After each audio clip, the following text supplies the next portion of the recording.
Check, check. All right. Um, yeah, my fucking mic. This one, the good one that sounds good, is off. So that's cool. Now I'm having to use my shitty webcam audio. Can you guys hear me now? I'm sure you can. Check. All right. Yeah, there it is. Turn that down. Sorry. Yeah, my fucking mic.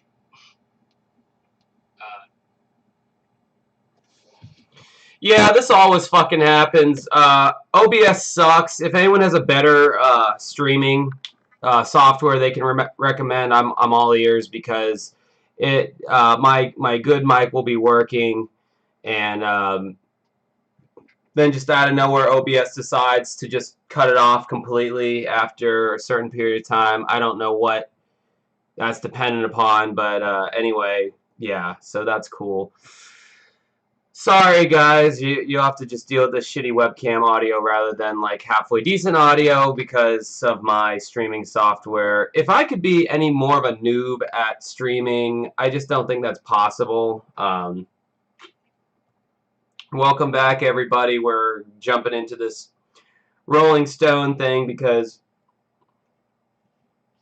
damn it, I want to finish what I start. So that's what I plan on doing.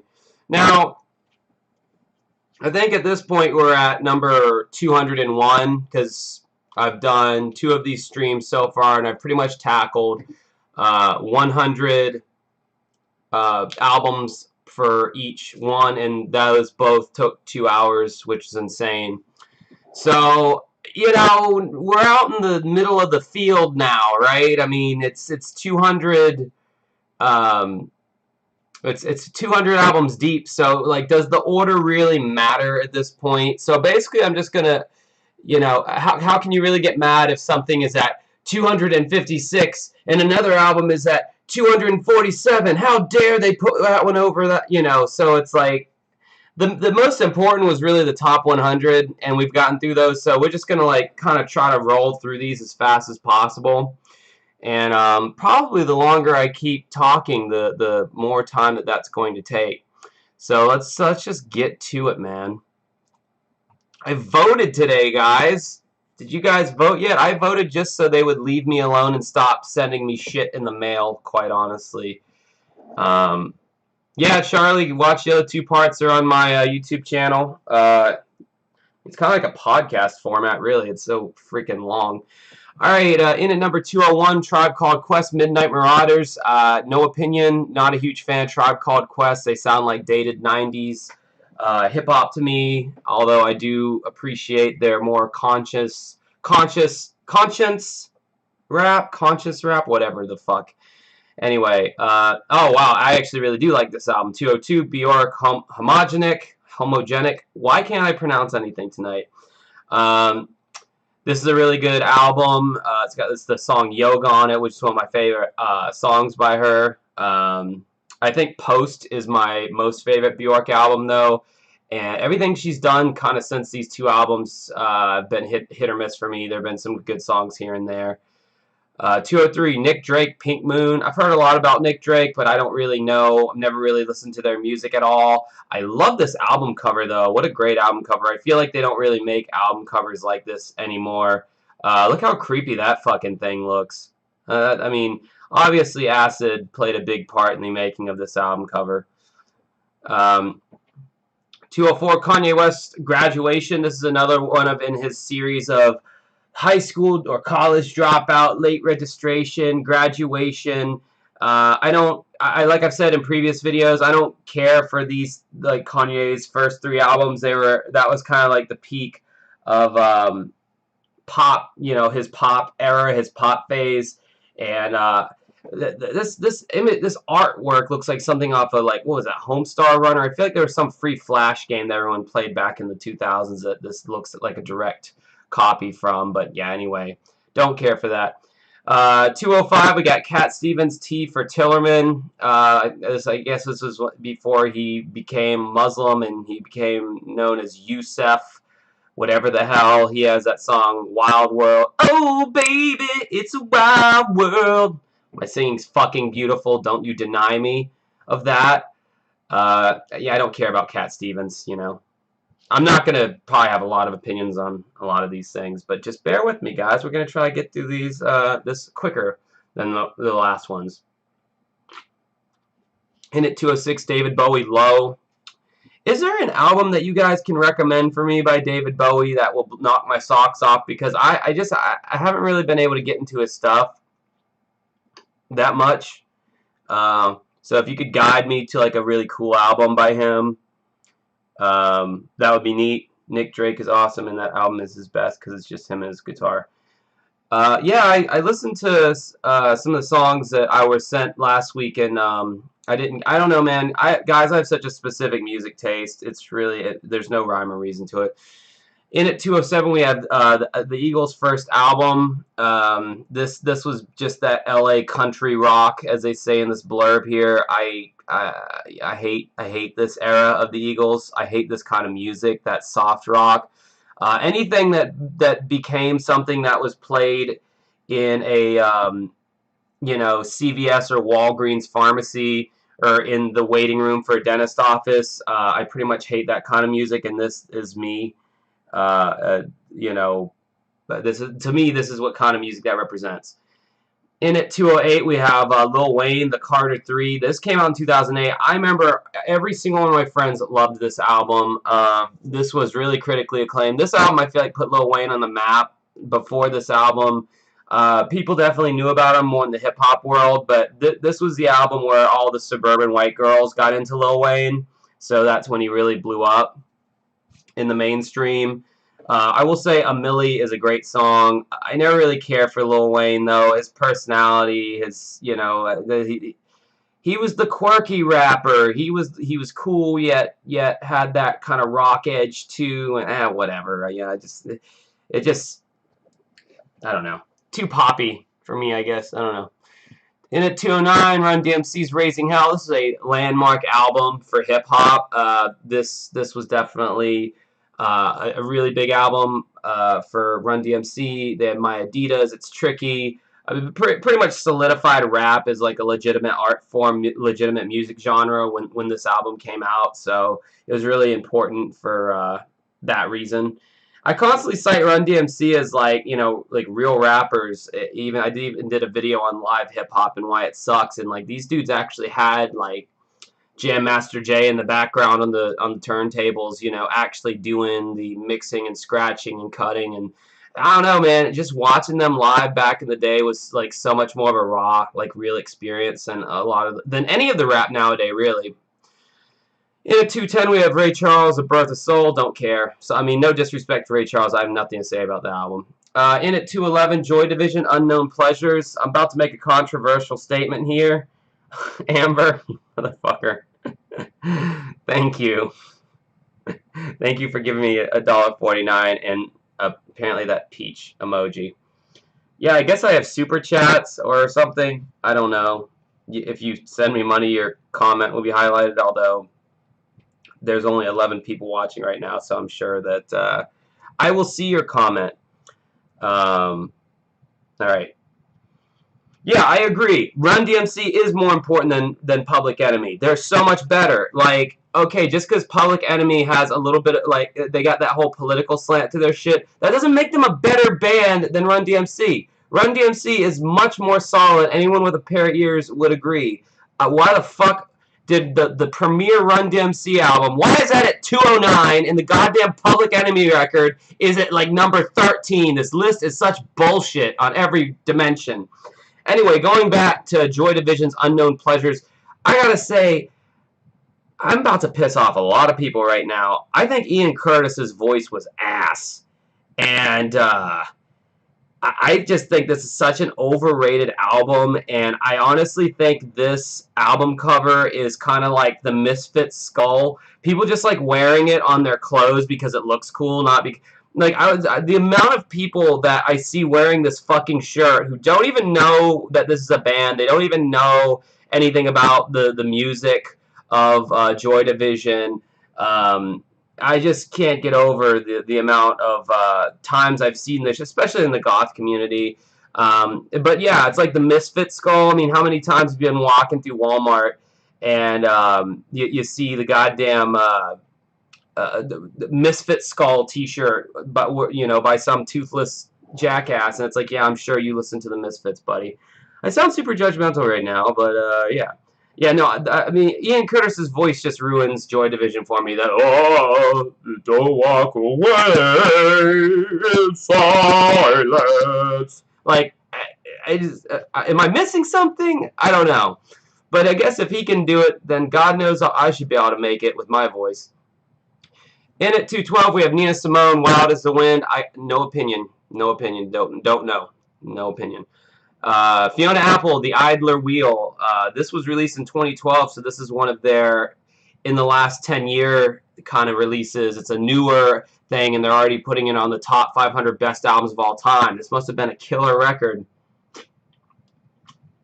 Oh, I should say The Idler Wheel is short for the actual title of the album cover, which I remember got more publicity than any of the songs itself, because the actual name of the full name of the album is The Idler Wheel is wiser than the driver of the screw, and whipping cords will serve you more than ropes will ever do. So, yeah, whatever. So I don't know. I got no opinion on it. I like Fiona Apple's song Criminal, and she had a song Shadowboxing that I thought wasn't as good as Criminal, and that's all I have to say about that. In at 214, Tom Petty, Wildflowers. This was a really critically acclaimed album that he did in 1994. Apparently, Rolling Stone is really, like, has a huge boner for this album. It's more laid back, stripped back, acoustic driven. I've never heard it. Not a huge Tom Petty fan. Not a huge Tom Petty foe. Just whatever. Let's read the comments here. 30% of that goes to Google. Oh yeah, I know. Of the $1.49. Run DMC has the best song about brand. Yeah, brand of shoes. It's true.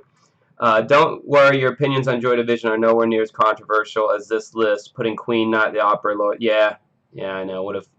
And Queen just had that biopic come out, and it was like super successful. And Freddie Mercury was a gay man, and as woke as Rolling Stone magazine is trying to be. You would think give him some points, but nope, apparently not. That's not Rolling Stone's agenda this year, because Elton John was really low on the list too. This year, it's all about whatever, man. You can't say it these days, or you'll get canceled. So. All right, moving on. Grateful Dead, American Beauty. I fucking hate the Grateful Dead. I think they're a bunch of goddamn dirty hippies. I'm not going to listen to their music. 216, Elliott Smith, Either Or. This is another guy in the 90s that I've only heard about recently, really. I heard his music is supposed to be really good, really indie, folky, kind of like maybe he's in the same lane of oh, what's his face, the guy who drowned, Jeff Buckley. I thought I had the lock on the 90s, man. I thought that was like the one era that I like knew every important album, but I've never heard of this. Maybe I should listen to it. Guys, let me know if you have heard of this Elliott Smith guy. In number 217, Oasis, definitely, maybe. I fucking hate Oasis, and yeah, and I'm sure the Brits are really offended at me right now, but you know what, they're probably all asleep, because it's like, what, fucking 4 o'clock in the morning over there right now. In at 218, TLC's Crazy Sexy Cool. Yeah, I mean, this album kind of changed the game for pop R&B. The song Creep, Waterfalls, good lord, are you kidding me? I mean, I could see this was a big pop record. It changed the pop landscape. We probably wouldn't be, our mainstream pop probably wouldn't sound the way it would now if TLC had never come around. If that's a good thing or a bad thing, that's up for you to decide. In at 219, Raekwon, Only Built for Cuban Links. He was from Wu-Tang. Rolling Stone says in their little blurb here that this is the finest Wu-Tang solo joint. And it stands out due to Raekwon's understated, eternally unflustered, cool, and densely woven. I feel like Rolling Stone is a bunch of nerdy white guys that so badly want to be friends with like rappers and like hang out with them at their parties, but like the rappers don't want the nerds, at Rolling Stone to go to their party because it's just gonna like totally bring down the cool factor. So the writers at Rolling Stone are just forever standing on the other side of the street with their glasses, going, "Man, Raekwon, I wish you would let us hang out with you guys. You're so cool with your street smarts, and us from our suburbs and our yeah." Anyway, moving on. In at 220, we have Crosby, Stills, and Nash and Young, Deja Vu. Yeah, great old folky stuff. My dad. That was one of his favorite bands.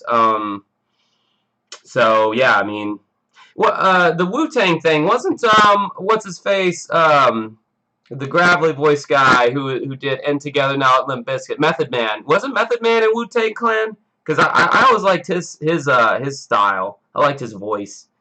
I liked his voice. That sounded kind of weird.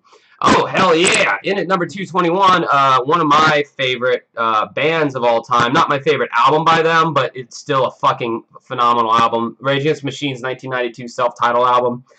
Fantastic album. Really, I mean, Rage Against the Machine became one of those archetype bands that had such a defined, unique sound that there are a million rip-off Rage Against the Machine bands now. There are so many bands that sound like Rage Against the Machine because they had such a definitive style that we had never heard before. And who would have thought that a band with a guitar, a bassist, a drummer, and a vocalist could still in the 90s make music that we had just never heard before? But that was the case. That was definitely the case with Rage Against the Machine. Those kind of guitar riffs, like just those single like string guitar riffs, were so, and the stuff that Tom Morello did on the guitar with the effects pedals and all that, literally like defined a generation with his guitar playing. It was so unorthodox, and the sounds that he made come out of his guitar. I mean, he will go down as one of the greatest guitar players in history for his innovation. I have so much respect for this band. Even with the whole concert ticket controversy before COVID broke out, how their tickets were like $90. Whatever. They're legendary bands. Suck it. In at 222, Madonna's Ray of Light. This album has one of my favorite Madonna songs of all time on it, Frozen. I like Madonna. I think most of her albums are good. I think her hit songs are pretty damn good. Yeah, good for her. John Lennon, 223, Imagine. I'm guessing this has the song Imagine, and if so, that's a great song. John Lennon's a controversial figure as far as his solo stuff went, and he was much more edgier than Paul McCartney, so there you go. 224, Dixie Chicks Fly. Geez, I thought Dixie Chicks came out, I thought this, anyway. Yeah, I mean, Dixie Chicks are kind of badass. They really are. They've always been super rebellious. I mean, even when they seemed like cookie cutter country chicks, they were still rebellious in their own way. And I respect the Dixie Chicks. I really do, and I respect what the stuff they put out recently. Gaslighter, that was a pretty cool song.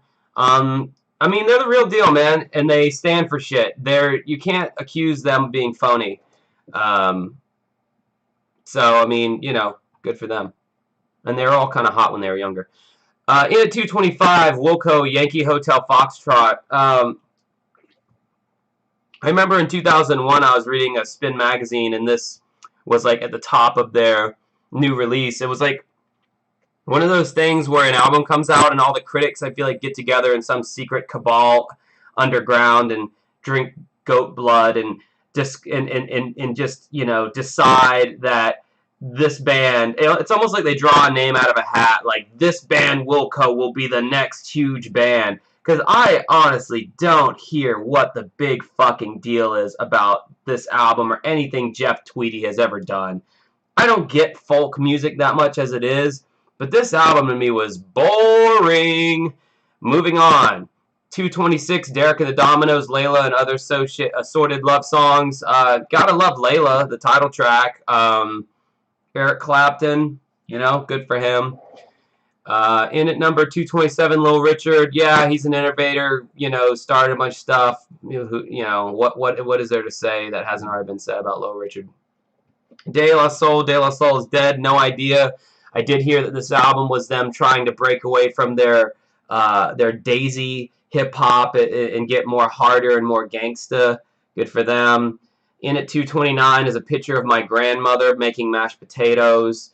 No, this is Patsy Cline, The Ultimate Collection. You know, classic country singer.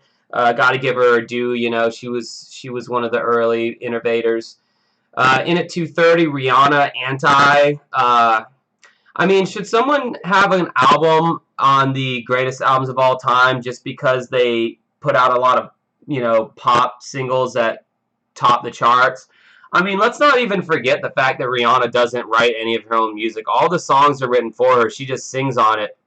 So to say that, like, Rihanna is in the, 230 of the 500 greatest albums of all time, I think her songwriters should be number 230. Rihanna didn't do shit. She just showed up and sang the songs.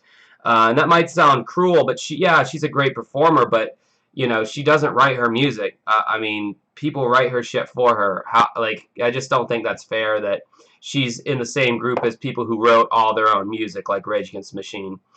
In at 231, Tom Petty, The Heartbreakers, Damn the Torpedoes. This was the quintessential breakthrough album by Tom Petty and the Heartbreakers. This put them on the map. Honestly, a little surprised that Sunflower, or whatever his 94 album was, I'm surprised that came in before this one. All right, moving on. 232, John Coltrane. I mean, he's a legend. He totally deserves to be on this list. That's all we have to say about that. Tori Amos, Little Earthquakes, 1992.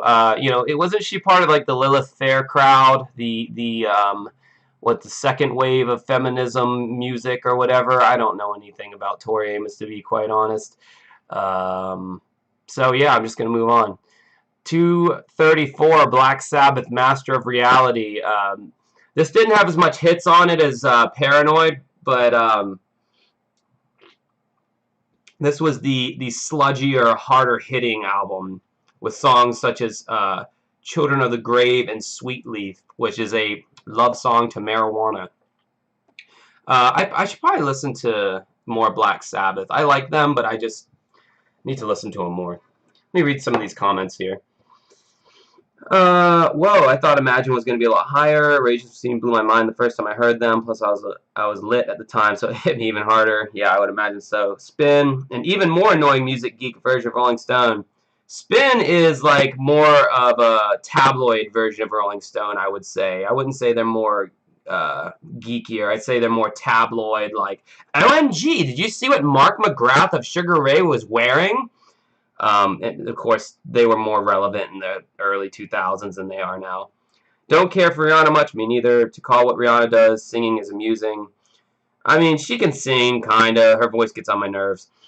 Alright, in at number 235, Metallica, the Black Album. Yeah, an album that, basically sold almost as much as Dark Side of the Moon and just completely rocked the landscape of contemporary rock radio, and Enter Sandman to this day is still played on the radio. Yeah, let's put it at number 235.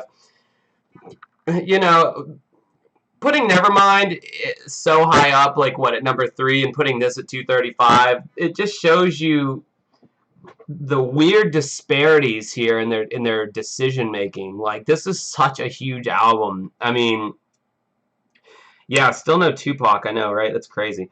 But no, like, the thing is like, yeah, you shouldn't put an album like higher up on a list just because it sold a lot of records. But I mean, dude, this really did change the fucking landscape. I mean, when they did Nothing Else Matters, you know how many like heavy bands like put out their version of the power ballad after that, like, and how many bands like kind of tried to impersonate Metallica after this, and they tried to make a mainstream thrash album. Come on now, Rolling Stone, get a fucking clue. Oh, in at number 236, this would make my Josh Cannon's personal top 20. Daft Punk's Discovery. This is one of my favorite albums of all time. I bought this in 2001, I believe, the year, yeah, when it came out. And yeah, I mean, just such fun, futuristic pop techno.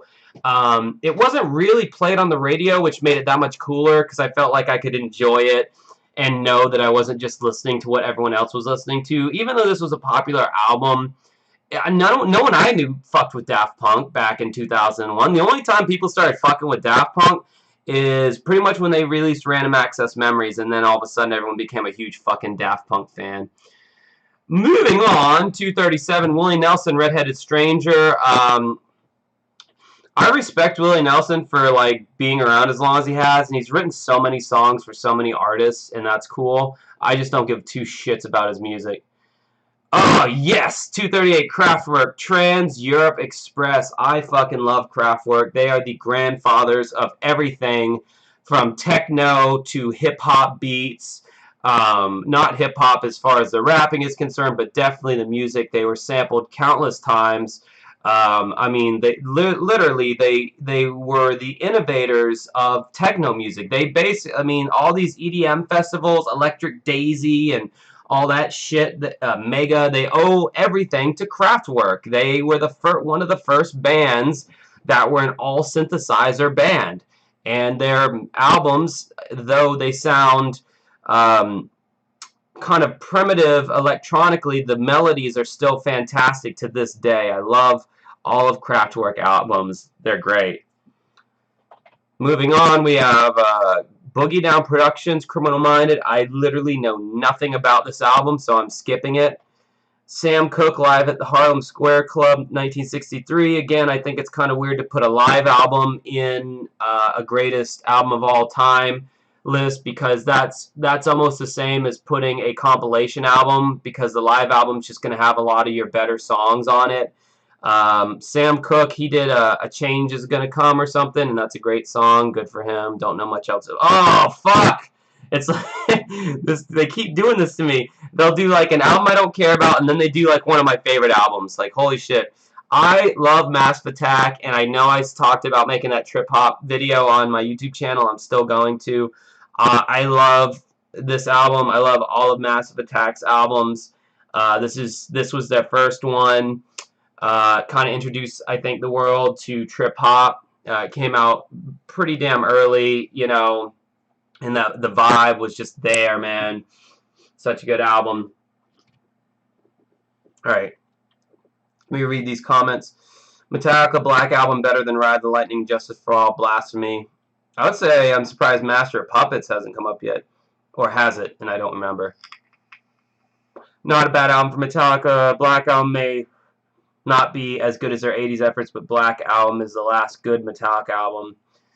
I feel like if they took Load and Unload and just made one single album out of the best songs, I think that would have been a great sequel to the Black Album. But the fact that they did two albums of, you know, some good songs and then other songs that were just kind of lackluster is what really hurt that. Let's see. I prefer Injustice for All. I can put that one on and listen all the way through.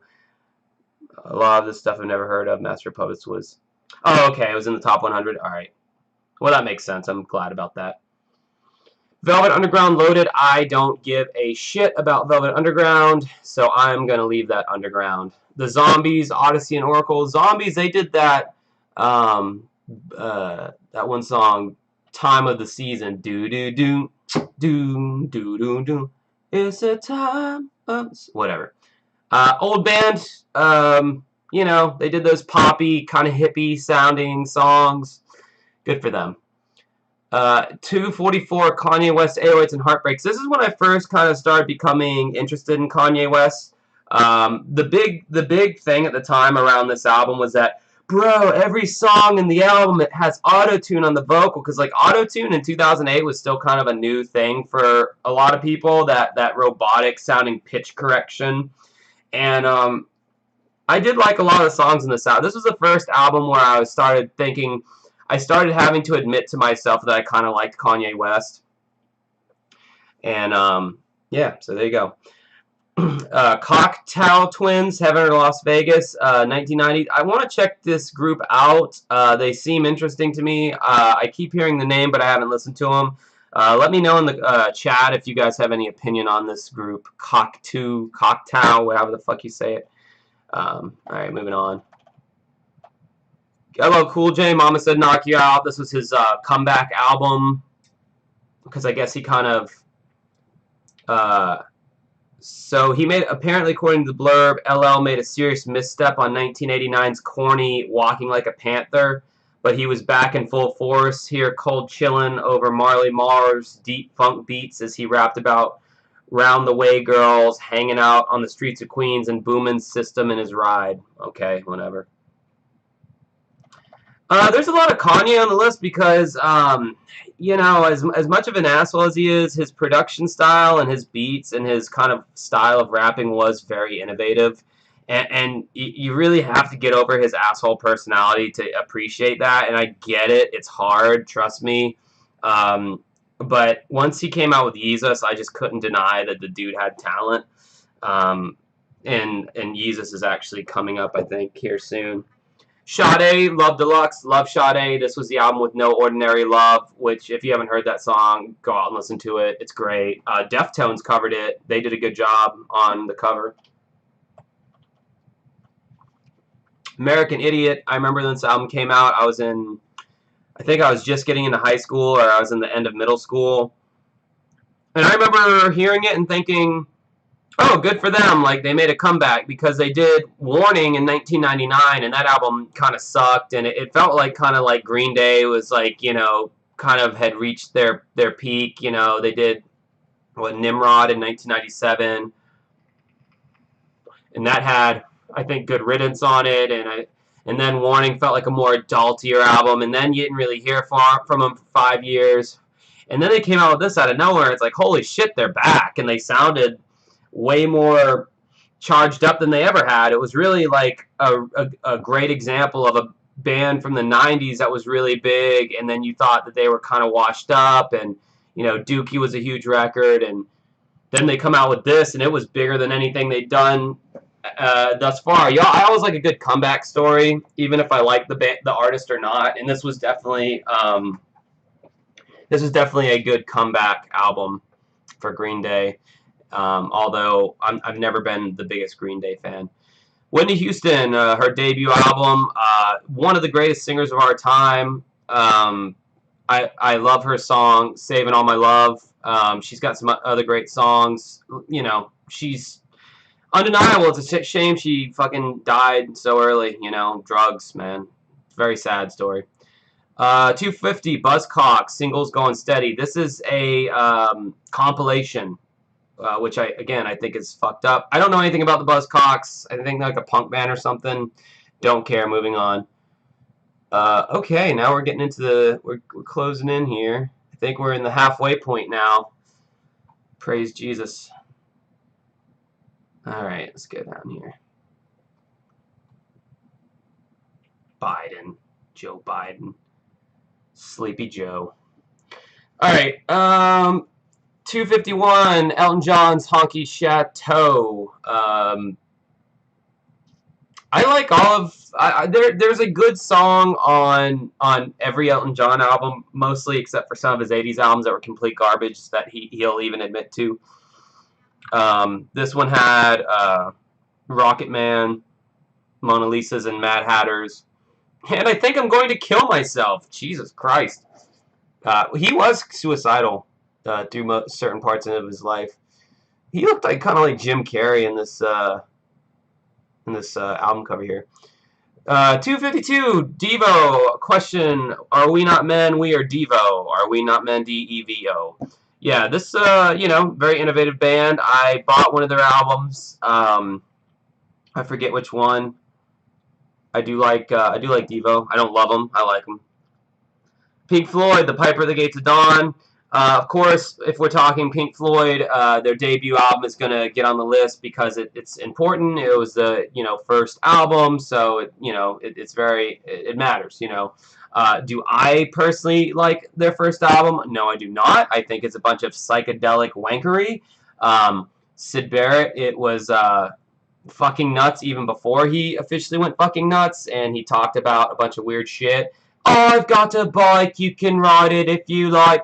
Yeah, if you watched my rating the Pink Floyd albums from A to F or A to D or whatever video, then you already know my feelings on early Pink Floyd stuff. I'm not a fan, but I still think it's important.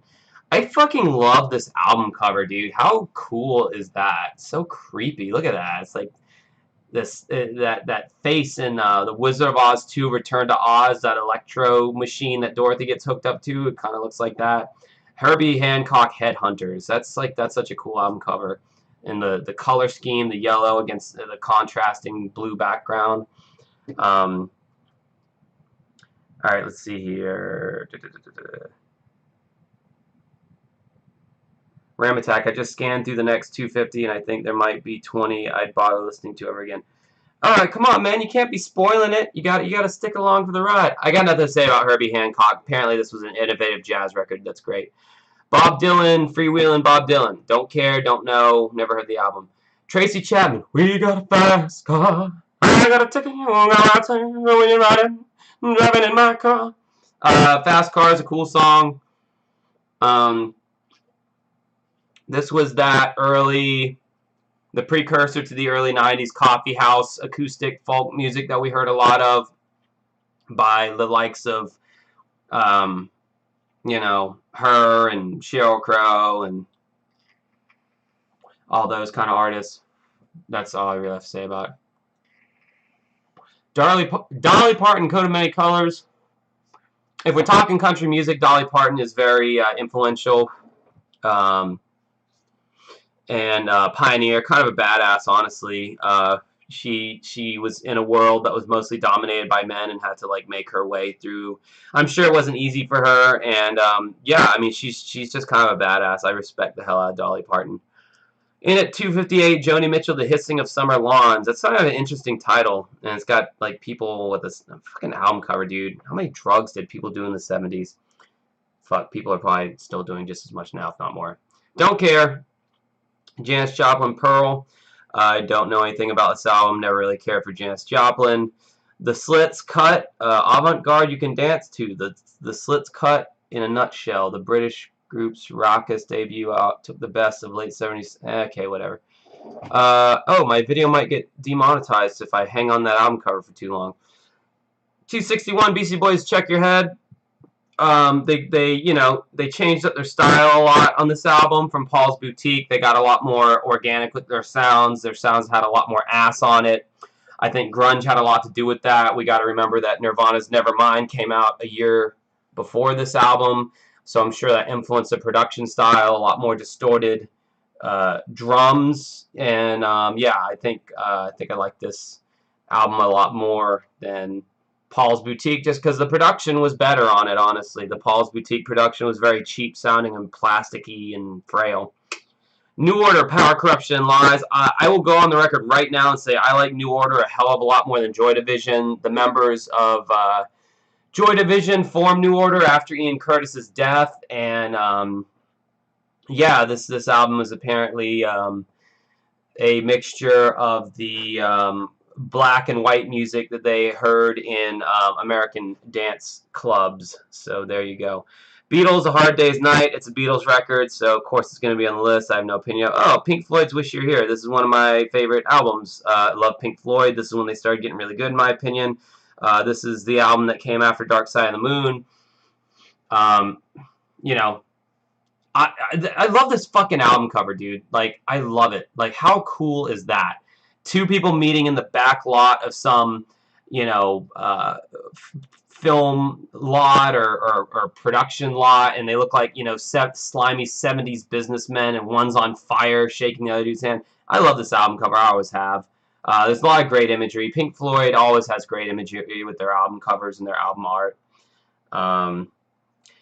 All right, up next we have 265 Pavement, Wowie Zowie. I said earlier I don't care for Pavement. I know they were 90s indie rock pioneers. Never cared for them. The Beatles, Help. It's a Beatles album. You know, whatever. Minutemen, Double Nickels on the Dime. The Minutemen, they were like an influential like punk band with Mike Watt, the legendary bass player. Never really listened to their music though. I'm sure a lot of people like them. Whatever. 268, Randy Newman, Sail Away. Obviously, very influential singer-songwriter of the early 70s. Wackadoo fucking vocals, crazy sounding voice. You know, my generation probably remembers Randy Newman from You Got a Friend in Me off the Toy Story soundtrack, and that's about it. Okay, 269, Kanye West Yeezus is the album where I realized that, damn it, I have to admit I like Kanye. This was like industrial rap. Like just listen to the music on this album, if nothing else. His lyrics ruin it at a lot of points because they're very sophomoric and juvenile.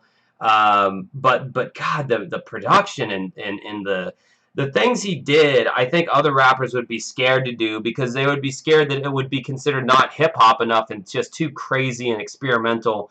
But Kanye West didn't give a fuck, and the dude is not afraid to try to do new stuff. You gotta respect him for that. Alright, moving on. 270, Katie Musgraves Golden Hour. She's a new country singer who is tearing up the charts apparently. This album came out in 2018, just 2 years ago, and it's already this high on the 500 greatest albums of all time. I think that's a little short-sighted, but that's Rolling Stone for you. She's pretty hot in this cover picture, I might add. 271, Mary J. Blige, What's the 411? This was another early pioneering 90s kind of R&B album. You know, I don't really have anything bad to say about Mary J. Blige. Good for her. 272, Velvet Underground, White Light, White Heat, whatever. 273, Gang of Four Entertainment. I've heard of Gang of Four, never really gave them the chance to listen to their music. If you know about them or if they're worth listening to, let me know. Moving on. 274, The Byrds, Sweetheart of the Rodeo, don't care. 275, Curtis Mayfield, Curtis, don't care. 276, Radiohead, The Bends. I really like this album. This was one of those kind of things when I get into a band, I will, you know, I will start off by liking a song, and then I'll find out if they have more songs that I like, and if all the songs are off the same album, then I'll buy that album. And then once I fall in love with that album, then I start going kind of backwards as listening to their older albums, and that's what the case was with this album. I first fell in love with, I believe it was Kid A, and then I listened to OK Computer, and then I listened to The Bends, and I like about 3/4 of this album. There's 2 or 3 songs I don't care for, but this is a really cool album. The song Just in the music video for Just is so creepy and amazing, and then the song Street Spirit Fade Out is like one of the best songs of all time. 277, Alicia Keys, Diary of Alicia Keys. I remember when this album came out, it really changed how like kind of pop radio sounded at the time. A lot of her songs are really piano driven, and yeah, I mean, I would say this transcends just your typical Rihanna level disposable pop album and is more in depth. I mean, she actually does write her own songs and can play piano, so I'm always gonna, you know, give people praise where it's due whenever they can do that. Randy Newman sounds like a Bill Fauergerbeck. I don't know how to say that word. After someone hit him in the head with a hammer, like Radiohead. All right. 278, Led Zeppelin, House of the Holy. You know, every Led Zeppelin album is going to be on here, and I'm going to keep moving before I get demonetized for having a young girl's naked ass on my computer screen. In at 279, Nirvana on MTV Unplugged in New York. Now, I think that this album is different than most live albums and should be allowed on this list. For the simple fact that Nirvana played a lot of covers of like really obscure bands. I think the producer of this show was like begging them to play more of their hit songs. I think the closest they really came to doing that was playing Come As You Are. You know, this album really showed that Nirvana was like a real band that had roots in, you know, very deep kinds of music. You know, they were not a surface level band. At no point did Nirvana ever come off as a surface level band. I believe that's why they maintained their popularity for as long as they have, because the band just kind of oozes authenticity. If by no other reason than their final album In Utero, which stands in stark contrast to anything that would have been expected of them after delivering such a smash hit record like Nevermind. I mean, Jesus Christ, you know, they went in the complete opposite direction of mainstream after Nevermind with their last album. So this album definitely, I think, deserves to be on the list. Really? 50 Cent's Get Rich or Die Trying is in the top. Oh my God, really? Why does this album deserve to be on this list? This was just another like hot rap record of 2002. It had In the Club and like Wanksta, which was big at the time, which you don't really hear that one anymore, and that song PIMP. Yeah, I know his backstory. You got shot, whatever. Who cares? Stupid choice. That shouldn't be on this list. By the end of this list, I would likely only know about 5 to 10 of these albums. Well, maybe I'll blow your mind a little bit wide open, El Toro Lucky Patient Zero.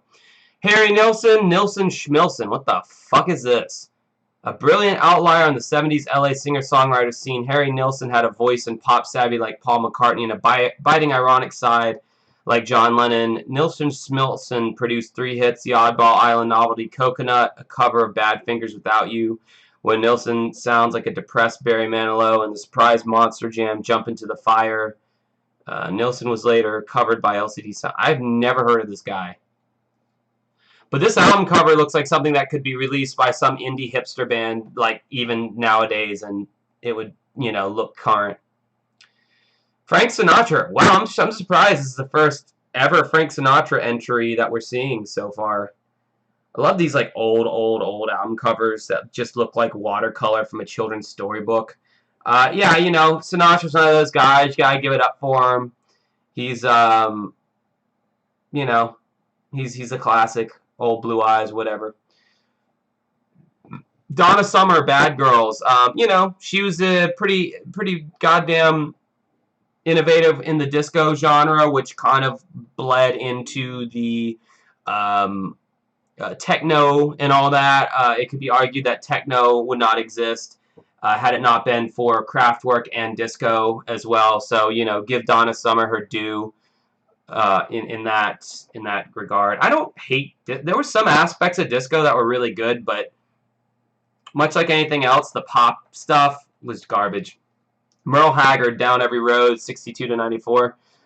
You know, classic country guy in there with Johnny Cash, more on the rebel side of things. He's one of these guys that all the biker douches look up to and jerk off to. So yeah, you know, good for him. Big Star, Third Sister Love, 1970. I have never heard of this band in my life. I have no idea who this band is. 286, Red Hot Chili Peppers, Californication. My favorite album by Red Hot Chili Peppers. I remember getting this album for Christmas in like 2000, I think. Just either that or the year in 1999 or 2000. This is one of the rare albums that is a classic that I got the year it came out. Love this album. You got to this day, it's just got this totally unique feel, much darker than your normal Chili Peppers fare. They finally slowed the fuck down. They stopped being silly. Anthony Kiedis wasn't rapping about his wiggly sperm anymore. They didn't do a song about the LA Lakers on this album. It was much more serious and adult. I love this album. It's really good. I highly recommend you give it a listen if you have not heard this one yet. It's probably their best album in my opinion. Way better than Blood Sugar Sex Magik.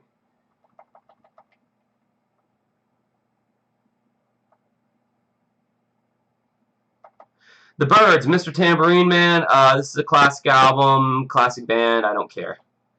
The Modern Lovers. I've never heard of this group at all. What songs they release? Never heard of any of these songs. Okay, whatever. Oh, yes, Bjork, Post. I love this album. This is my favorite Bjork album. Post bounces from big band jazz. It's oh so quiet to trip hop. These modern things. Then she's got that song, I Go, Hyper Ballad. Such a good song. This is such a good album. I highly recommend it. if you want to get an insight into the mind of the shit that I like musically. Alright, Outcast 290, Speaker Box of Love Below. This was kind of when I started getting out of Outkast. Like, I liked them, I liked Stankonia, but I didn't really give this album a listen. It's probably good. I like Outkast. I think they're one of the better rap groups that's ever existed, quite honestly. 291, Destiny's Child, The Writings on the Wall. This is the first Destiny's Child album. Obviously, we were going to be hearing a lot from Beyonce in the coming 20 years, unfortunately. Her voice is fucking annoying to me. But, I mean, you have to include this album on this list because it changed pop music. I mean, Jesus Christ, all the pop singers that you hear now, I guarantee you this album was like a big influence to them when they were younger. And it's so funny, like, poor all these other chicks, who the fuck even knows who they are anymore? Beyonce was the only one who even matters now. I mean, Kelly Rowlands or whatever, she kind of had a career, like a small little career, but nothing near the level of Beyonce. Yeah, anyway. And of course, you know, gotta put Destiny's Child in front of Van Halen's first fucking album. Jesus Christ, man. Rolling Stone has no respect. This album literally changed so much for what came in the 1980s. I mean, I can't believe this fucking album came out in the 70s, man. Can you believe that Van Halen's first album with Running with the Devil, Ain't Talking About Love, Eruption, this fucking album came out in the 70s? I can't believe that. You know, another band that I can't believe came out in the 70s was The Police, because both of those bands sounded so ahead of their time, and Genesis too, to a certain degree. Yeah, great. I mean, fantastic album. From the just the opening track and then Eruption, and the feel. This album had a feel that you could tell this was going to be something bigger. And it changed the world, and Rolling Stone thinks it belongs in 292 of 500 greatest albums. Suck my dick, Rolling Stone. You have no fucking idea what you're talking about. The Breeders, Last Splash. I like the Breeders. They did that song Cannonball. That was a good, cool song. Yeah, Kim Deal. She was from what? The Pixies, Sonic Youth. One of those. I need to check out this album. Same with PJ Harvey. Weezer's 294 self-titled, the Blue Album. This is a huge album. It definitely lived in its own space in the 90s because it definitely wasn't grunge, although it did have that kind of garage rock kind of sound to it. The heavy, they could rock out as heavy as the grunge guys, but they weren't sad and depressed. They were quirky and tongue-in-cheek. And I think that tongue-in-cheek nature of the band and the total lack of pretentiousness is what has endeared this particular album as long as it has. I mean, Jesus, the amount of times that I've done, the amount of times that I've done karaoke or I've hosted karaoke and someone's sung the Sweater Song or Say It Ain't So. These songs hold up. You know, Buddy Holly is a great song. Yeah, great album. Yeah, Wiggly Sperm. Okay, listen to Stone Cold Bush off their Red Hot Chili Pepper album Mother's Milk. He's like, something, wiggly worm, and you deserve some wiggly sperm. He literally said that. Anthony Kiedis had some of these stupidest fucking lyrics back in the day. Like, he needed to be slapped around, seriously. Let me read these comments here. Van Halen's debut was my favorite of all time for so many reasons. This list is so random. Reason was cool. In at 295, Daft Punk's Random Access Memories. Now, this album came out fairly recently in 2013, which, shit, I mean, I guess it's not that recent, because in 3 years, this album will be 10 years old, which is insane to me. Yeah, I mean, this was a fantastic album. There was this time, let me get on the camera here, I haven't seen the people in a while. There was a time when dubstep was getting really big, and Daft Punk hadn't put out an album for a while, and they had talked about how they were putting out a new album, and everyone was like, oh shit, Daft Punk is going to come out with like the sickest EDM album, the sickest dubstep album, because, you know, Daft Punk was always so innovative in the rap game, or not rap game, the EDM techno game, And then what do they put out? They put out a fucking disco record, and it was incredible, and it changed everybody's viewpoint of like what you could do. And it was really on an island unto itself because nobody tried to imitate Daft Punk. I don't remember anybody trying any disco shit. Although I guess you could say Bruno Mars totally went in more of a funk disco direction after this album came out. Bruno Mars is such a fucking copycat hack. I'm so disappointed that he's as big as he is. Alright, moving on to 296, Neil Young, Rust Never Sleeps. I like Neil Young. Probably my favorite album by him is Mirrorball, which has more of a grungy sound, but of course I would like that more. Alright, 297, Peter Gabriel. So, this is one of my favorite albums of all time. I love Peter Gabriel. I love Genesis, as many of you may well know.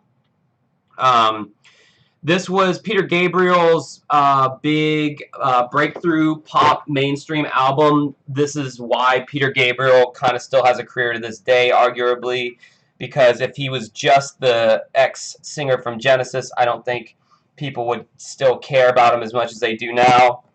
I think the reason why people really still care about Peter Gabriel as much is because of this album, although I would have still liked him had it not been for so. But I gotta admit, Sledgehammer was one of the first music videos I had ever seen as a kid. Fucking loved it. Still one of the best music videos of all time. Everything was shot in stop motion.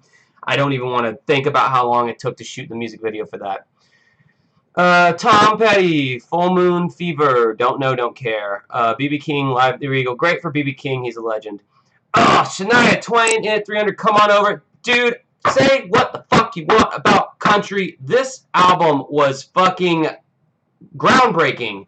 The production on it, the songwriting, this is a fantastic album. There was some corniness on it, sure, but I mean, God, the hits. What's that song that she does that I love so much off that album? And the dreams came true because of you. From this moment on, I think is what it's called. That song is just the songwriting is so This album is timeless, and I believe it went diamond. It sold so much. I remember when it first came out. I don't know. I just like this album. It transcends country music to me. Honestly, really good album. Moving on. Now we're breaking into the 300s here. Jesus Christ. I'm trying to get through this, but oh, I just saw Smashing Pumpkins. I just got a boner. Alright, come on, come on, come on. I got places to go, people to see. New York Dolls, self-titled. This band inspired a lot of bands that came out after them. Kiss being one of the big bands that were inspired by New York Dolls. They did the whole drag look way before a lot of people had the balls to do anything like that. So, I mean, over the bar scene back in, yeah, Shania was all over the bar scene back in the day. Yeah, that's true. And yes, I do feel like a woman. In at 302, Neil Young, Tonight's the Night. You know, I'm just trying to get through this list. Unless I have something really big to say on the album, I'm just going to kind of roll through it at this point. ABBA, The Definitive Collection. I mean, again, they're doing a definitive collection, so that's not really fair, but man, ABBA, they were like aliens from another planet. How they were able to write the kind of pop music they did in such an early period of time, their shit was so well written. Like, where did they get those melodies? Where did they get that song structure? Like, they were the original power quartet of pop songwriters. If it was not for ABBA, pop music as we know it today would just not exist. They were complete innovators of pop music, period. Not 70s pop music, not 80s pop music of all time. They were complete innovators. So hats off to ABBA. Whether you like pop music or not, they did stuff. And God, they are so Swedish looking. Jesus Christ. That looks like his name should be Sven. And it probably is. Alright, moving on. 304, Bill Withers, Just I Am. I have no comment on that album. Kiss Alive! Alright, so say what you want about Kiss, but you gotta respect the hustle, man.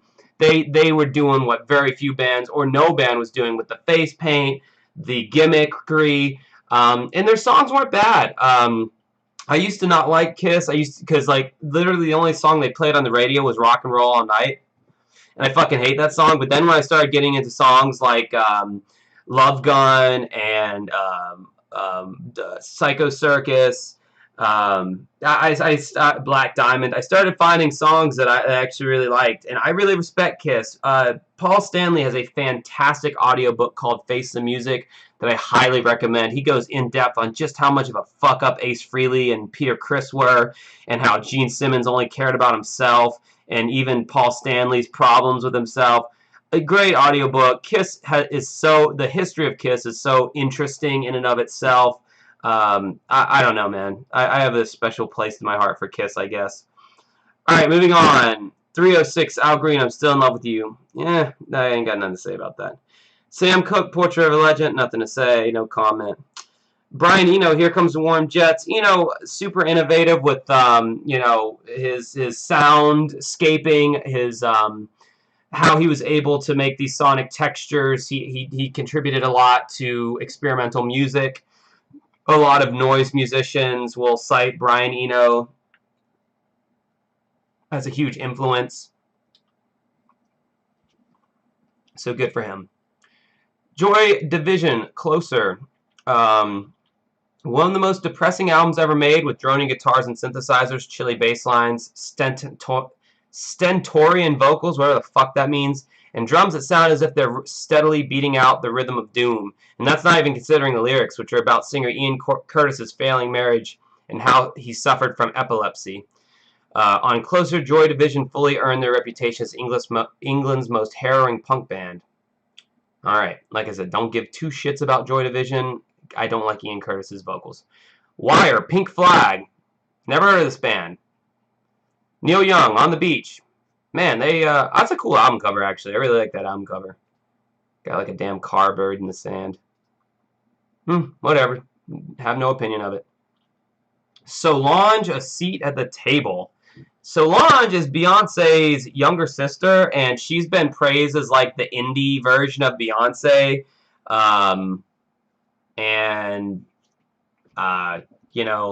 not really heard her music. It's funny that, to me, it seems a little contrived, because, like, how could you grow up in a household where your dad is kind of, like, managing your older sister who's, like, this super pop star princess, yet you're gonna, like, bill yourself as this, like, super deep, more kind of introspective kind of artist when you grew up in a house like that. It just feels contrived. It felt like she knew she couldn't compete on a pop level with her sister, so she's like, oh, I'm going to be the dark, deep, indie, artsy hipster one. I just don't buy it, and I don't think she deserves to be on this list. PJ Harvey, Stories from the City, Stories from the Sea. Yeah, I don't know anything about this album, but she's looking hot yet again. Very attractive. Why should that matter, Josh? Because I'm allowed to point it out, okay? Shut up. Aaliyah, 1 in a Million, 1996. To me, Aaliyah really, like, kind of came more to prominence with her later stuff.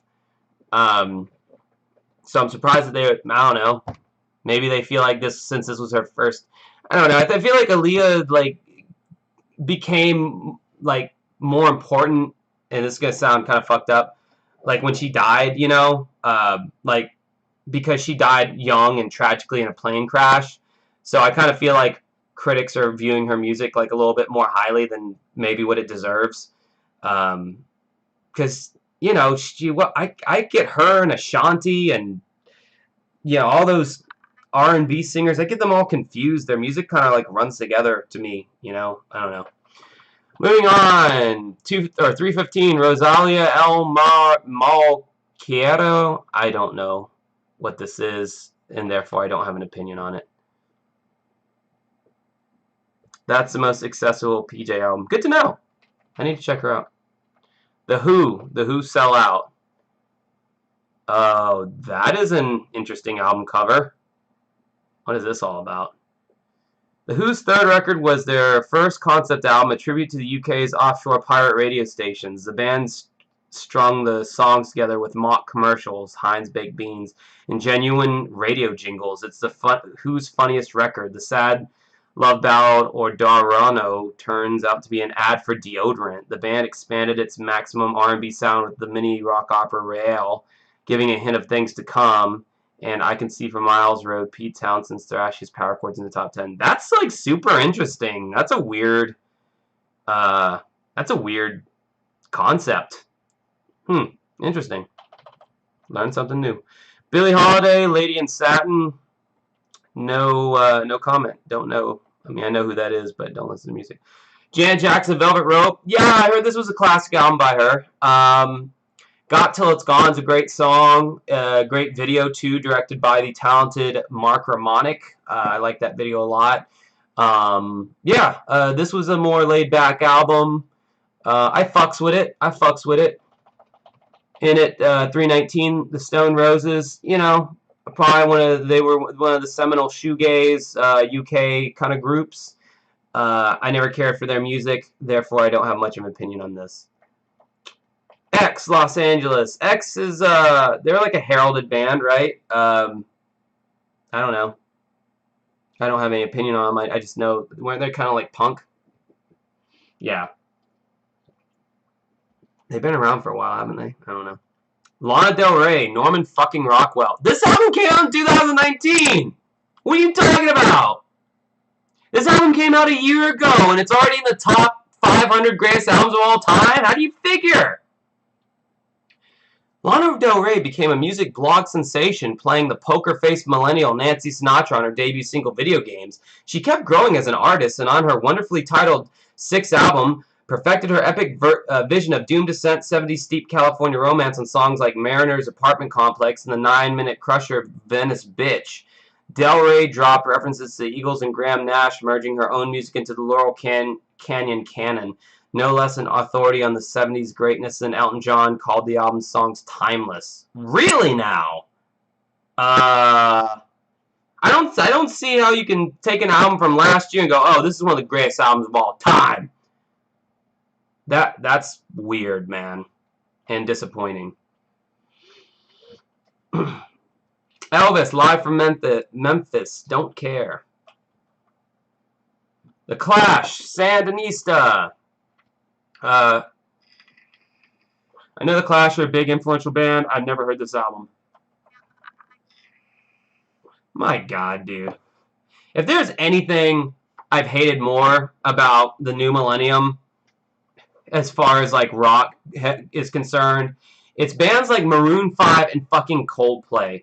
I hate how watered down and sanitized Coldplay has made mainstream rock music.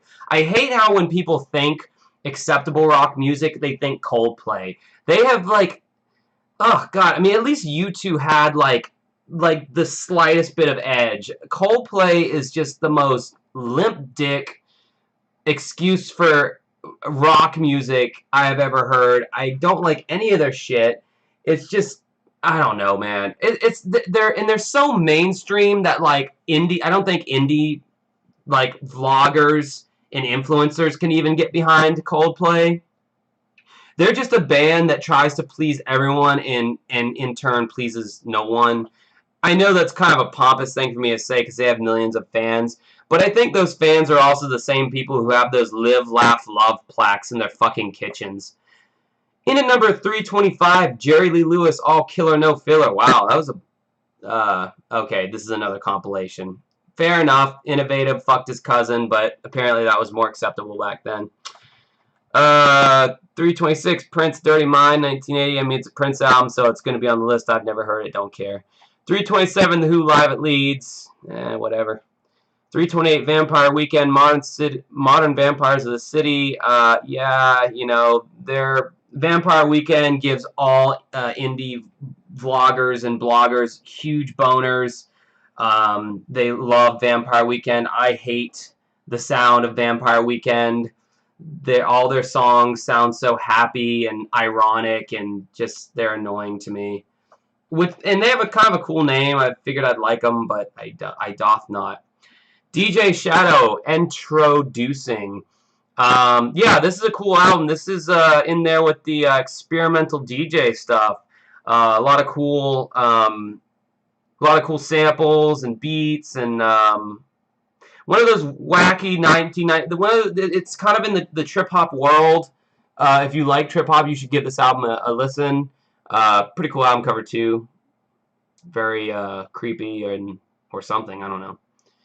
All right, moving on. 3:30. The Rolling Stones. Aftermath. Don't care. Madonna. Like a Prayer. Yeah. I mean, like I said, I mean, like I like Madonna. Um, she's got, you know, some of her bigger hits off of this one, and it's got a picture of her sexy little stomach there, so it's a win-win. That was creepy. Why did I have to say that? Oh wow, Elvis Presley's self. So I didn't realize that the Clash's London Calling. I didn't know they ripped off the font in the kind of the black and white for their album cover. It's funny how like a lot of artists do that. Like their big albums will be some kind of a ripoff of an older album that came before it. Because the font and the coloring and the black and white, it's like the exact same, but instead it's the bass player smashing his bass instead of whatever Elvis is doing here, going oh baby. In at 3:33, Bill Withers, Still Bill, no opinion. That is like, I feel like that's one of those pictures that you make a meme out of. Like, I'm going to do a lot on my day off. And then he's just doing all these things. It's a weird album cover. Does not stand the test of time, Bill. Sorry. Santana, Abraxas. This is a huge album for Santana. I really like Santana. I respect him a lot. Black Magic Woman, great album. I don't want to get demonetized by those huge naked titties on my screen. 3:35, Bob Dylan and the band, the Basement Tapes. Don't give two shits nor a fuck. Roxy Music. They were really influential band. Haven't heard a lot of their material, but you know, good for them. Bob Dylan, Don't Care. 3:38, Brian Eno, Another Green World. You know, I've already kind of explained. Whoa! You guys see when this album came out? The year, what was this? 19,755? This is futuristic as fuck. This album won't come out for another, what, 10,000, what, 9,000 years? That's insane. How have they even heard this album? Nyeh, nyeh, nyeh. Yep, Janet Jackson at 3:39 with Rhythm Nation, 1814. This was kind of Janet Jackson's big breakout album. Although she had that one before this, I want to say, but this was one I remember. As a kid, I think Chuck E. Cheese, they had like a parody of this where all the Chuck E. Cheese animals, there was a poster with them dressed like this or whatever. Kind of a sexy look for Janet Jackson, not gonna lie. 3:40, Snoop Doggy Dogg, Doggy Style. This was a huge album for rap at the time. It had Gin and Juice and Who Am I, What's My Name, two songs that still stand the rap test of time. Fantastic songs. Gotta love Snoop Dogg. His style is unlike any other. He is a rapper in a realm all of its own. Much respect to Snoop D-O-double-G. Oh, yes, 3:41. Smashing Pumpkins, Siamese Dream. This would go in my top 20 albums of all time. It was alternative rock, but again, more that feminine energy to it. It wasn't as dark and brooding as, you know, the Soundgardens and the Nirvanas of the world. It had a lot more kind of character and multi kind of layers of feeling to it than just life sucks. I really liked the different guitar tones Billy was able to get. He's like a guitar connoisseur. He sounded like a modern day Hendrix with a lot of the solos they played on this album. Mayonnaise is one of my favorite Pumpkin songs of all time. I mean, just I can't say enough good things about this album. All right, moving on. The Beatles, Let It Be. I think this is their last album. Whatever. Cool. 3:43, Sly and the Family Stone, Greatest Hits. No comment. Toots and the Maytals, Funky Kingston. Toots. Alright, well, I feel like might make me have to toot if I listen to that. Bruce Springsteen, the one. Okay, don't care about Bruce Springsteen. You guys know my opinion on them. Arctic Monkeys, AM. They're a very new entry, released in 2013. I don't really like Arctic Monkeys, but I know that they were a big band and still are probably, and they kind of left a mark on kind of the current situation of alternative music, whatever that means to you nowadays. I think the state of alternative rock is in disarray right now. I don't think anyone really knows what's going on with the alternative rock. 347 GZA, Liquid Swords. This is another Wu-Tang member going out on his own. I've never heard this album, so if you have, then good for you. Gillian Welch, Time. 2001. Never heard of this artist. Gillian Welch had a breakout moment when she appeared in the Coen Brothers folk music themed movie Brother Art Thou. She followed it with this striking modern Roots album. Oh, Roots album? Yeah, I'm not really interested. And by the way, I love that album cover. It looks like a fucking 1970s picture, which is kind of cool that they made it look that dated. Moving on, 349, MC5, Kick Out the Jams. This was a super influential album to a lot of rockers of the 90s and later, because they were a lot. This band was a lot heavier for their time. Just listen to the song "Kick Out the Jams." It's just very hard. I mean, shit. Some of the beginnings of metal, I think, or punk rock at least, you could argue came from the MC5. Stevie Wonder, Music of My Mind. Gotta respect Stevie Wonder. I'm sure this album is great. So, good for him. And all right, let's blow through. Probably gonna blow through these last 50 albums, and then I'll have to make a part 4, unfortunately, because I am getting tired of hearing my own voice. Quite frankly, I'm surprised 14 of you are still watching this. You must be gluttons for punishment.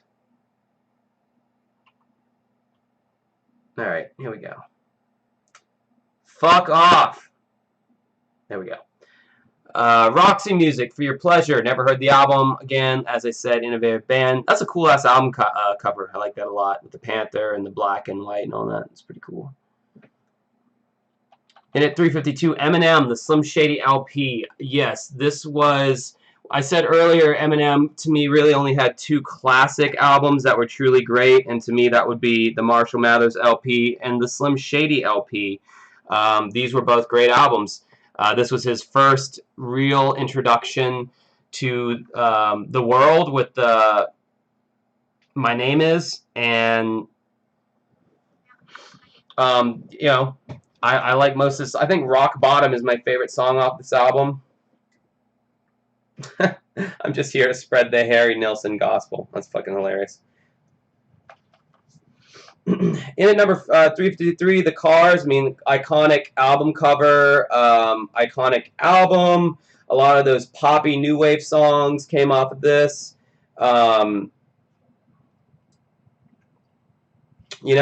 Great. Not my kind of music, really. I like some of their songs, but they definitely set the stage for new wave, so that's good for them. X-Ray Specs, Germ-Free Adolescence. What the fuck is this? I don't know what this is, so I'm just gonna skip it. Oh my god, Black Sabbath's first fucking album is all the way back at 350. Like, dude, really? That's what I'm saying, man. Like, Rolling Stone is so fucking clueless. What, dude, this album, like, started rock, basically, as we know it. It was this album and, like, Led Zeppelin's first album. Like, those were the 2 bands that are credited with starting, like, all branches of rock and metal as we know it. And it's number 355. Why did Rolling Stone hate rock so much? So annoying. The Cars would disagree with you on the album cover. Oh, the Cars didn't like that album cover? Please do elaborate on that. Eli Lord? There you go. Whatever. 356. Where's their album cover for this? Dr. John Gris. Yeah, it wasn't. Dr. John was this bluesy guy or something? Like, Louisiana? I don't know. Oh, Rain Dogs. Tom Waits. This is a fantastic album. This sounds like, to me, this album sounds like a hobo. This sounds like the album that a hobo at the turn of the century would write, who was like, who worked at like a wharf and rode the, bummed his ride on trains to get where he needed to go. This sounds like the classic like hobo with the stick and the bindle at the end of it, with the dirty, all dusty, and great fucking album. So just out there, man. Let's see. Rolling Stone hates anything Jan Winter doesn't like. So it's official that Cole. Yeah, exactly, dude. They put Coldplay above fucking Black Sabbath and Tom Waits. God, they can go fuck themselves. Sonic Youth, Goo. Yeah, I heard that this was a big album from them. I mean, like I said before, as much as I like '90s alternative music, I don't really care for Sonic Youth. Big Star, Radio City. Never heard of the band. Never heard of the album. Funkadelic, One Nation Under a Groove. This was a big album for funk music, and I believe it is an important album. So good for them. Oh my God, My Chemical Romance, Black Parade. Yeah, I mean, I would say this was a very influential album. A lot of the millennials, man, like. So yeah, so when Rolling Stone did their first 500 greatest albums of all time in 2003, this album didn't even exist. But the amount of like millennials who love My Chemical Romance is insane. This group is going to be seen as our generation's Led Zeppelin. You just watch. As we get older, I don't care for My Chemical Romance. I never have. But, dude, everybody loves My Chemical Romance that I surround myself with. Like, for fuck's sake. So I totally, like, understand why this album is on the list. And it should be, even though I don't care for it. Let me read some of the comments here. Blah, blah, blah. Yeah, Lana Del Rey is so much better than Sabbath. The only thing I remember, Dr. John sings TV Blossom theme. There's a section on Wikipedia just about the artwork of that Cars LP. I'll have to check that out. Yeah, exactly. Coldplay above My Chemical Romance. That's what I'm saying, man. This list is just such bullshit. I just want to start what I finish, you know. Luther Vandross, I mean, super innovative in the, R&B, that groove-oriented, that, I mean, fucking, that Luther in the African American community, especially, I used to DJ a lot of gigs that were predominantly an African American audience, and they, really that Luther Vandross was such a huge part of that community, and I mean, I'm not saying that it wasn't in the white community either, but he just kind of had that voice of that. That genre and that generation, whatever. So very, I mean, I'm surprised he's not higher up on the list, honestly. Up next, we got 363 Parliament, the Mothership Connection. You know, Parliament Funkadelic, very innovative group when it came to funk. Funk has played a lot into rock music as well. So I mean, the connection is there. They greatly influenced the Red Hot Chili Peppers. So yeah. 364 Talking Heads, more songs about buildings and food. Not the biggest fan of the Talking Heads. I like some of their songs. This is one of their earlier records, so I could see them, I could see it being this far down the list. Madvillainy? What is this? Oh, the collaboration between rapper MF Doom and producer Madlib is one of the underground hip-hop's greatest moments. Yeah, MF Doom is like this really big underground rapper. I've never really heard of any of his music, but I guess I should check it out. I listened to that Kids See Ghosts album recently with Kanye and Kid Cudi. It was really fucking good. I recommend it. Aerosmith rocks. I mean, this is the classic of the classic rock era. This album is classic. I don't really care for Aerosmith, but I'm not going to deny that this belongs on the list. I'm surprised that this is the first time that we're seeing Aerosmith on this list. But I really shouldn't be at this point. Why do I keep getting surprised? Aerosmith, Rolling Stone hates rock and roll. Drake, if you're reading this, it's too late. Wasn't that like a mixtape or something? Yeah, it was a mixtape.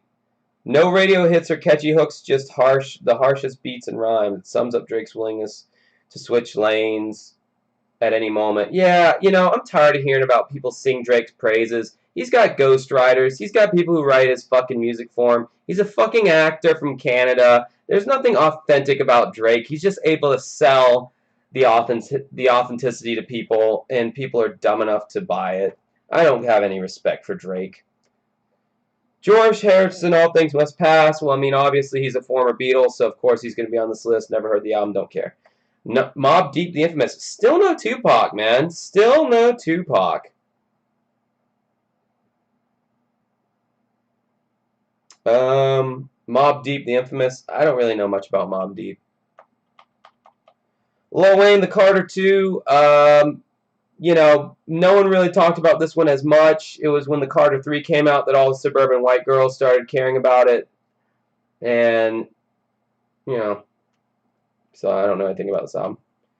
371, The Temptations Anthology. Yeah, Temptations, huge group. I'm surprised they're this low on the list. I mean, they were really influential in the doo-wop world and the R&B world, one of the big Motown bands.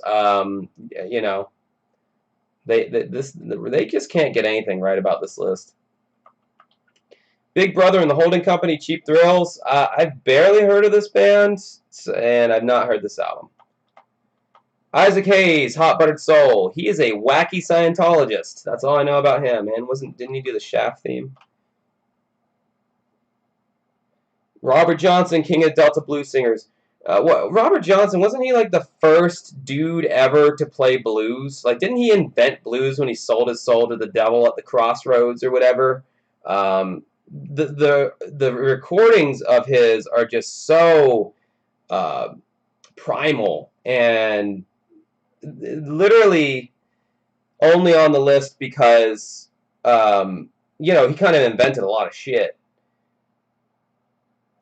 And like the sad thing is, if you look these old blues guys up on Spotify, their numbers are like stupid low. Like no one even listens to it anymore. That's just how like antiquated it is. But I mean, it's like the phonograph. It was important to get to be where we are today with cell phones. So you got to give them respect for that. Green Day, Dookie. Yeah, I mean, huge album for 90s pop punk, and influenced a lot of bands that exist today, so that definitely belongs here. Neutral Milk Hotel, I don't give a shit about this band. They're like indie, one of those indie kind of whatever bands. I don't, whatever. I don't give any. I've tried giving them a listen. They were boring to me. Yeah, it's Fever to Tell. Yeah, I like this band. They have a cool sound. This album had that song Maps. I remember when that song came out. I thought it was interesting how he was just doing those like really quick, 16th notes on the highest string on the guitar, and then the drums kicked in. The melody was kind of creepy and cool. I like the band. Yeah. They're pretty cool. They're pretty cool, butthead. Run DMC was one of their first albums. I already said, what I said about them. Very innovative rap group. A lot more respect for them than Public Enemy. Oh, my Rush! 379, you're killing me! I mean, I hadn't seen them yet, but I forgot. I forgot that they haven't been on the list yet. You motherfuckers. This album was it blended so many things. It was like one of the most commercial prog rock records, and I mean that in the best light. I mean, such a great album. Love this album. Love this band. You guys already know that if you know anything about my channel. This is not my favorite album by Rush. The album that came after this one, Signals, was my favorite album. But holy God, what a great album. Love that band. Mwah. Rest in peace, Neil Peart. I still can't believe he's dead. Charles Mingus, 380. Yeah, he was a big jazz guy. Very influential. Not talked about as much as he probably should be. Whatever. 381, Lynyrd Skynyrd, pronounced Lynyrd Skynyrd. I mean, considering the fact that they pretty much invented Southern rock, you'd think they'd be a little bit higher on the list. But then again, Rolling Stone hates rock music, and especially Southern rock. God, they hate the South with a fervor unparalleled. Huge album. I mean, good lord. Freebird, Simple Man. Like, for fuck's sake, dude. This album, if I check the 2003 500 greatest albums, I can tell you this would have been in the top 100. This was such a huge album, and it's so disrespectful that they put it so low on the list. Tame Impala Currents. I never got into this band. This album came out in 2015. Jeez. This must have been pretty good because this is pretty recent and it's already in the top 500. Oh, Mezzanine? Really? Dude, this is such a good fucking album. And it's so, I remember back in the day on the 2003 list, Mezzanine was a lot higher up. This album really was kind of the pinnacle of trip hop. I fucking love this album. This is in my top 20. Mezzanine by Massive Attack, so good. Such a good album.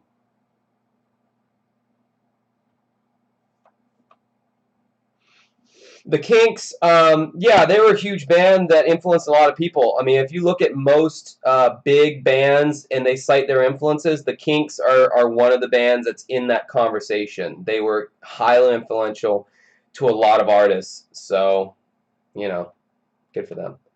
The Ramones, Rocket to Russia. I think the Ramones have already been on this list, so, you know, I guess this is just another one of their earlier albums that was very influential to punk music, early punk music.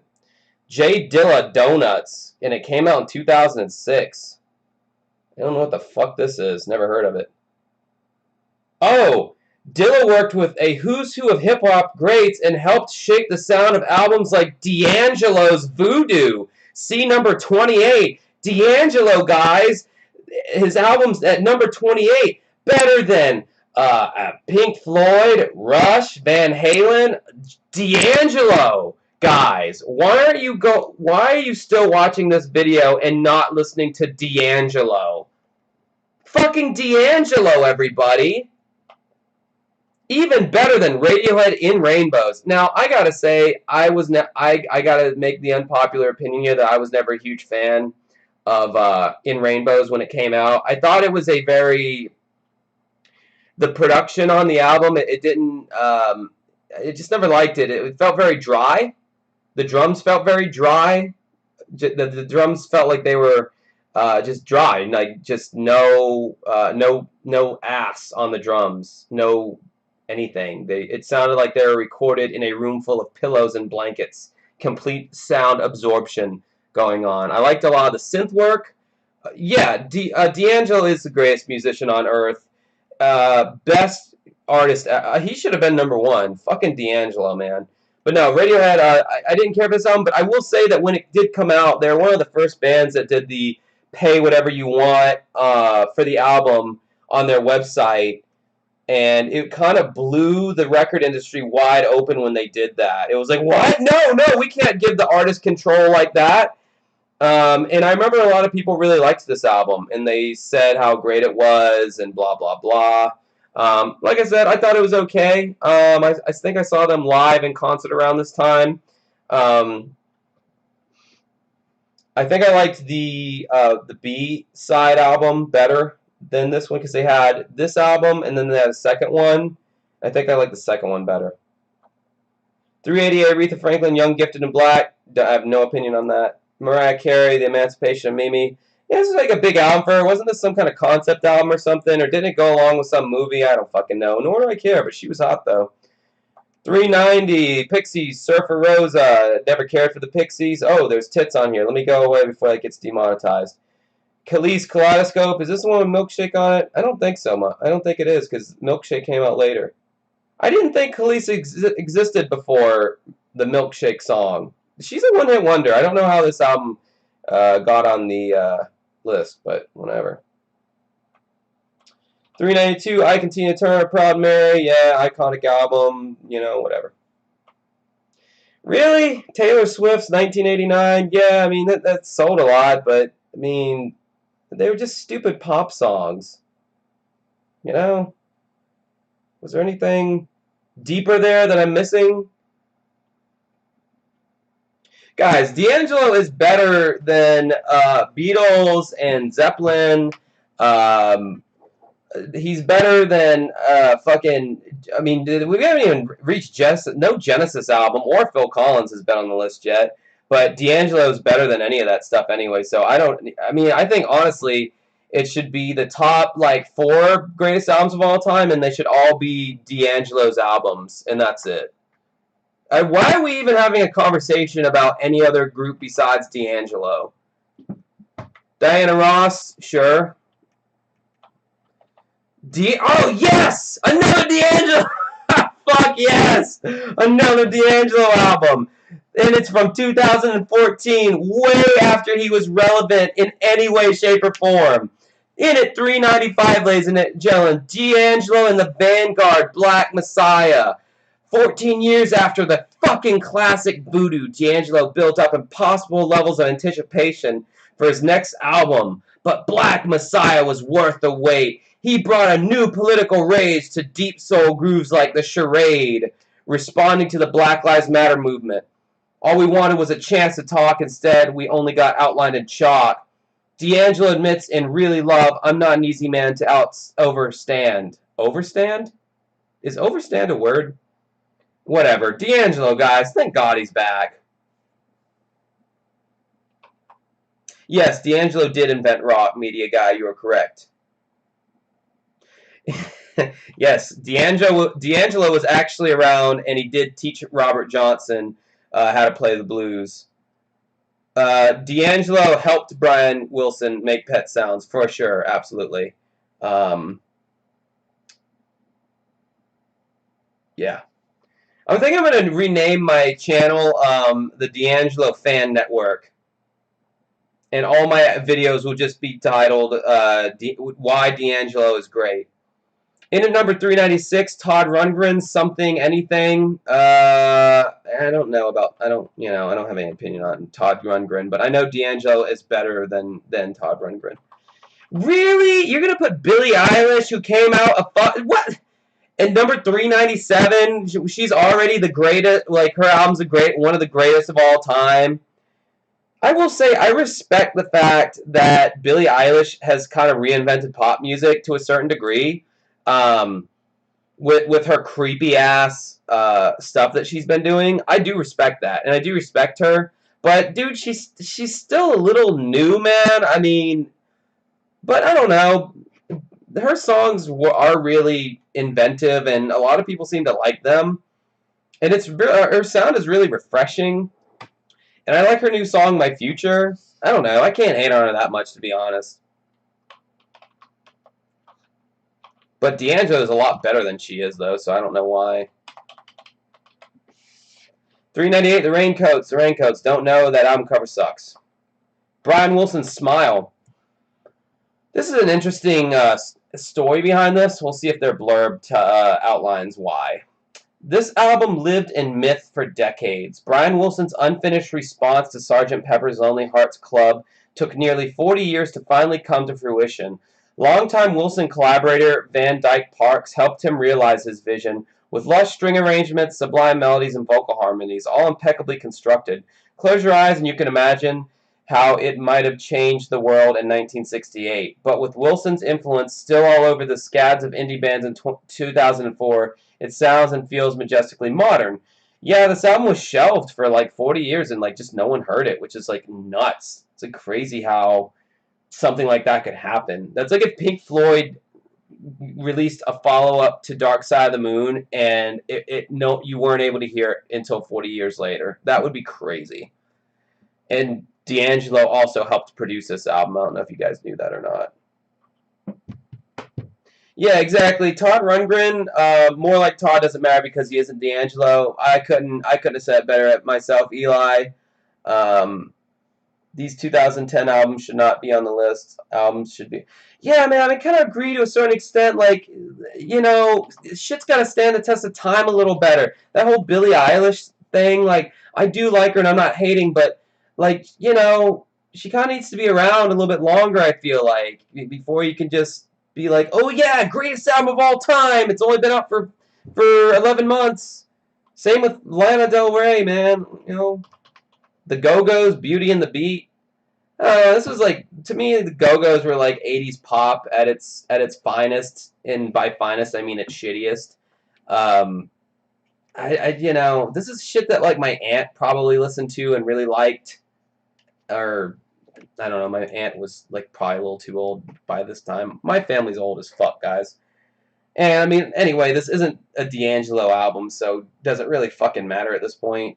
All right, I've run out of gas. I guess I'm gonna have to make a part 4 to this.